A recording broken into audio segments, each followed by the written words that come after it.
Yes, welcome to another video. I'm Lewis, above me is Jordan. We got the review for the Southampton game. What a match it was, actually. I really enjoyed that game. I really did. And everything, didn't it? It had controversy, penalties, cracking goals, poor refereeing decisions, and just a very good game to watch. I suppose if the neutrals out there would have enjoyed that. I think Southampton were a very good side. We'll get into that in a little bit more in just a second. Before we do, guys, let's set a like target. Let's go for 1,250 likes, guys. So what I'm going to need is, if you're on a notification gang, you need to set us off on the right track. If you don't set us off, then we never get it. So if you're one of the first 1,000 people, make sure you smash that thumbs up. So smash the thumbs up on it. Make sure you subscribe to the channel as well if you are new. We're trying to get to 25,000 subscribers, which would be absolutely insane. Any help towards that will be massively appreciated.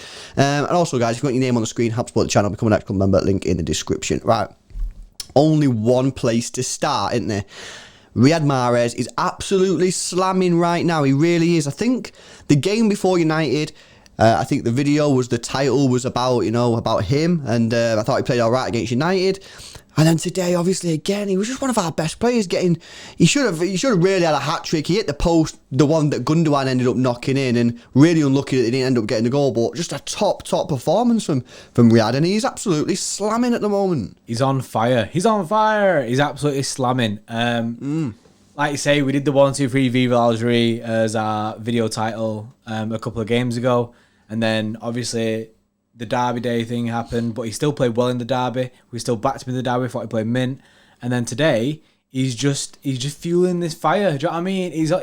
He's slamming. I can't even say more. That he's just absolutely sick. I just want him to be on the ball all the time. He makes things happen. He's getting goals, and his goals are always class. His 2 goals today.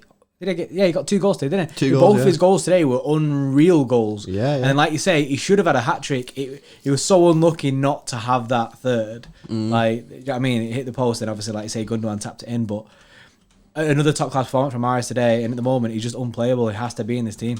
Yeah, question, bro. Is this the best form he's been in? Consistent form that he's been in since he's been at City? I think it probably is. I'd be interested to know as well, guys. Let us know in the comment section below. Is this the best form we've seen Riyad Mahrez in a consistent period? So I know he might have had better games here or there, but consistently, he's now absolutely sound. He's one of our best players on the pitch, man. I think one of the things with Mahrez is a lot of people look at the stats and say, yeah, but look at his stats. He's playing very good, and it's never really something that eye pleasing for City fans. Do you know what I mean? Because people want to see the good performances.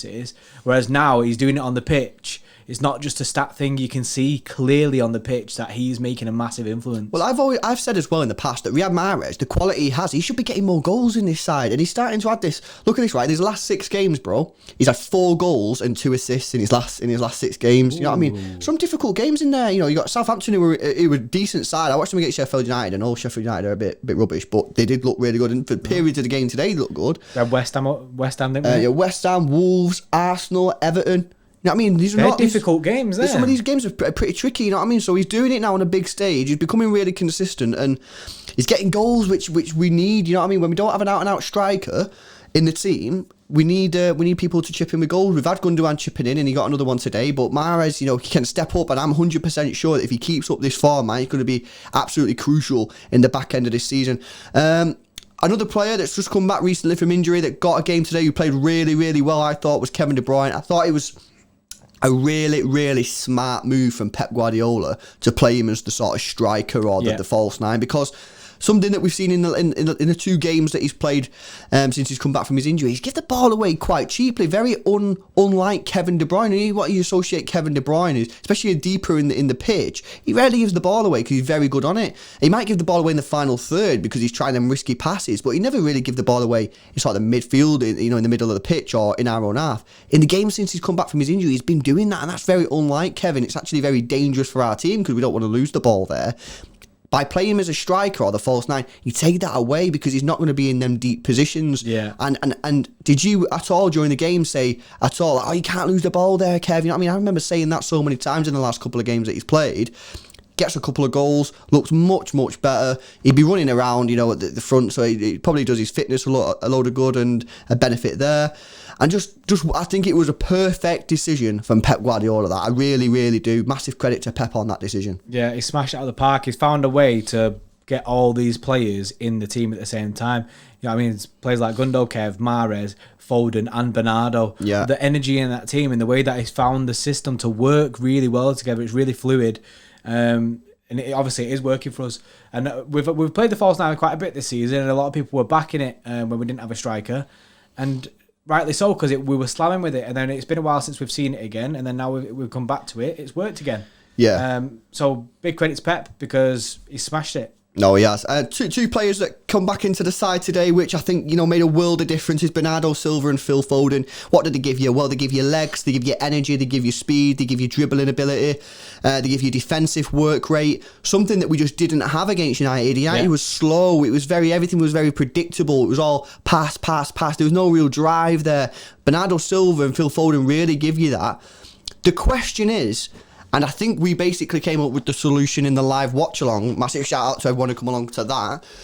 If you want Gundogan, Kevin, Phil Foden and Bernardo in the team and Mahrez, you've got to play the false nine because that's the only way that you're going to fit them into the system without just, shoving them all in there and it all just being proper ridiculous. So I thought we looked a lot better today with them in the team. Phil Foden, again, having a really good game. Bernardo just provides so much work rate and ethic. I don't think we've really seen that much of him tonight, but he give us energy, and he definitely will give us some defensive help as well.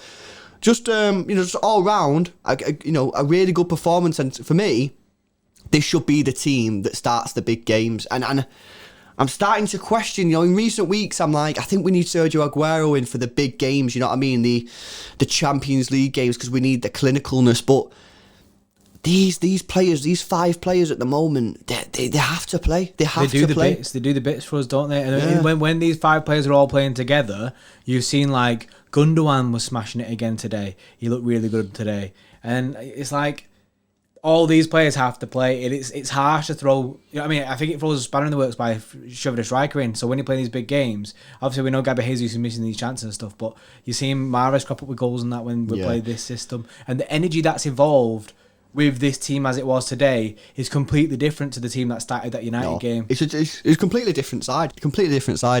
And I'm really looking forward to that. And, it gives you a lot of control over the ball. These are good players. They can keep the ball at the feet. A little bit of drive there from Phil. He's probably the one who's going to drive with it, with the dribbling skills, probably with Bernardo. Yeah. Mahrez can do it as well. But just before we get into the player ratings and that, pen or no pen? Oh, the VAR. I thought it was a clear pen. Yeah, it was the clearest. It's the weirdest decision I've ever seen in football. Yeah. Is there anyone here who thought it wasn't a pen? The one on Foden, the guy when McCarthy loses the ball and then he just crops Foden. For me, it's a clear penalty, and I can't believe that they didn't give a penalty. At least send the guy to the monitor. Again, it's just inconsistent. We don't know what's going on. Let us know in the comment section below. You disagree, let us know. Now let's move into the player ratings then. As always, guys, these are decided by our extra club members, the guys who go one step further and help support the channel. Get the name on the screen. If you want to get involved, become an extra club member. Link is in the description.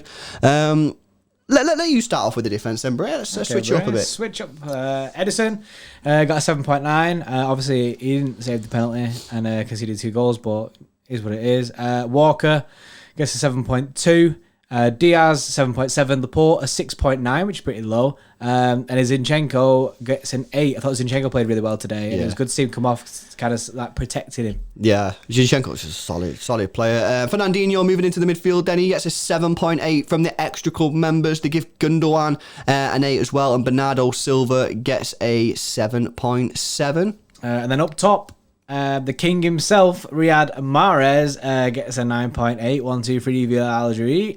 Then you got Phil Foden gets a 9.6 and Kev gets a 9.4. So the extra club members' man of the match there is Riyad Mahrez. I think you can't disagree with that. He's absolutely, he's fantastic again today. Moving into the subs, Torres gets a 7.2, Serge got a 7.8, which is pretty high, and Mendy gets a 6.5, and Pep Guardiola gets a 9.8. I thought Pep had I think everything's spot on today. I like the subs. Subs were good. I like the fact they started Kev as a striker. Yeah. He's rested Rodri, he's rested Stones. You can't complain. I think he's got absolutely spot on, guys. So let us know your thoughts in the comment section below. What do you make of this? Hopefully you guys have enjoyed the video. If you have, make sure you smash a thumbs up on it. Let's go for that 1,250 target, guys. Come on, do us a solid, smash the button. And also subscribe to the channel if you're new. Become an extra club member, link in the description. And we'll see you in the next one.